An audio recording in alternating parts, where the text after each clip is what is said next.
Holy crap, it feels like it has been so long since I've been under these lights talking to you all, and we're back at it, baby.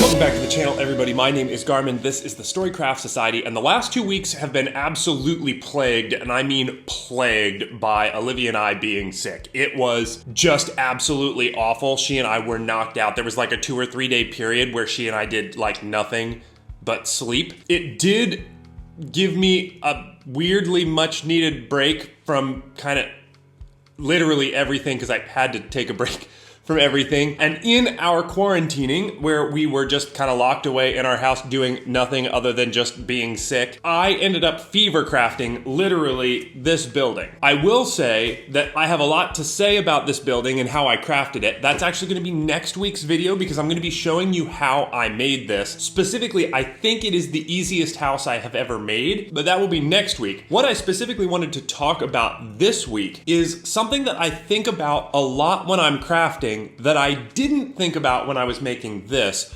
which is scale. So what do I mean by scale? Well,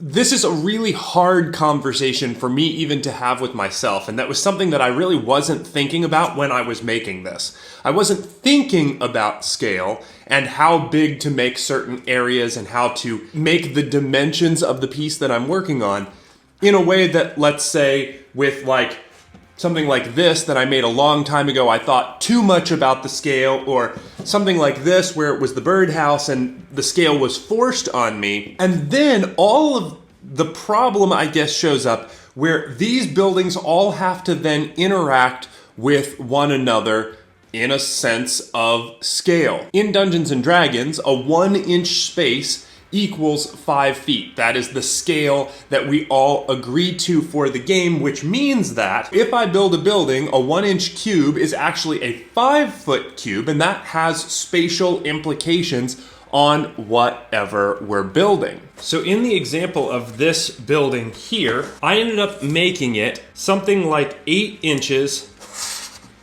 by 4 inches deep, which means that the footprint of this building is 5, 10, 15, 20, 25, 30, 35, 40 feet long and 20 feet deep. That's a really, really, really long way. And then height-wise, we're talking about the ceilings are 2.5 inches, which is 12.5 foot. Now, this gets really interesting because this is my dad's woodworking workshop. And it is a dimension of 40 foot this direction by 20 foot deep. And the thing that I'm noticing here is that's a really, really, really, really big structure. Like, not a like medium-sized structure, but a legitimately massive structure. It's like the size of a garage. So now you take that and you compare something like that, which again is 40 foot by 20 foot, really, really massive, to something that is in this scale. So now this building, not including even the little addition there, is 5, 10, 15-ish feet by 5, 10, 12 feet. 15 feet by 12 feet, and it's actually a little longer than that. And if you add the addition onto the side here, that's actually going to make this space about the size of my game room. Because this game room on that wall is about 12 feet, so that would make sense in about that dimension. And now this way, it is certainly longer. I think it is something close to 20 feet on that wall, but even if you cut it off here and just look at the room in that scale, that's still a really big place. And if you're thinking about that scale in relationship to medieval houses, those medieval houses, particularly for a peasant or someone who is of lower socioeconomic standing, that's still a really pretty big space, considering that then that little house has multiple stories. So now we take something like that, which again, I think is like a pretty good scale, And then you compare it to something this size, and it makes this building look so much more massive. I mean, just like really, really, really, really big. And then that's not even the most egregious offenders. Because if you set both of these off to the side, this is one of the buildings that I made a long time ago. And I actually did a video where I upgraded it and made it look a little bit better than what it originally was when I made it.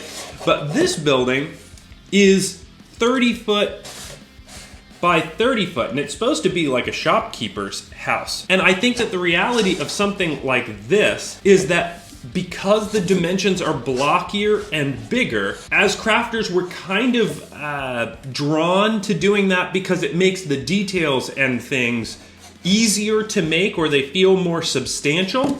Whereas on something like this little house, all of the little delicate pieces are so tiny, but that is really kind of the important part in all this. When you're dealing with scale, I think that probably you need to scale down a little bit compared to what you think it needs to be. So as kind of a closing statement, I'm not trying to tell you what to do with your buildings. I'm not trying to tell you what to set your scale to. I just think scale is such a complicated thing. And like with this building, the number one criticism I guess I have of it is it looks too blocky and too big. And that was because I wasn't thinking about scale when I was crafting it. I was just making. I mean, like literally I was in a fever state and I was like just putting pieces on until I thought that it looked right. But that resulted in a building that I think is okay. And I mean, I obviously liked it enough that the way that I made it, I'm gonna end up making a video about it next week so that you all can see, like, I'm not kidding. It really is, I think, the easiest house that I've ever made, and the way in which you can make it, like any beginner should be able to just jump in and be able to make something like this at this quality, even as a beginner. Like that sounds like I'm kind of blowing that up, but seriously, I was so sick and not thinking at all, and it was something that I was able to come up with. So I'm excited to show you all that next week, but it's just, I didn't think about scale, and therefore I resulted in a building that is more bulbous and kind of, maybe it's more of like a civic building than it is like an actual dwelling where the intention was supposed to be a dwelling. So hopefully this video was at least kind of useful. I still feel like my brain is super clouded over and I'm not doing words good and things are still kind of like out of my mouth. But, you know, onward and upward. Oh boy, this video is getting worse. Thank you so much for watching. If you enjoyed this content, definitely do all of the YouTube stuff. That's all I've got for this week. Next week, we're gonna be talking about how to make this house, and I promise you'll be able to knock out a village so quick in this particular style, so I'm really excited to show you that. So definitely tune in next Thursday for that. But until next week, I'll be seeing you.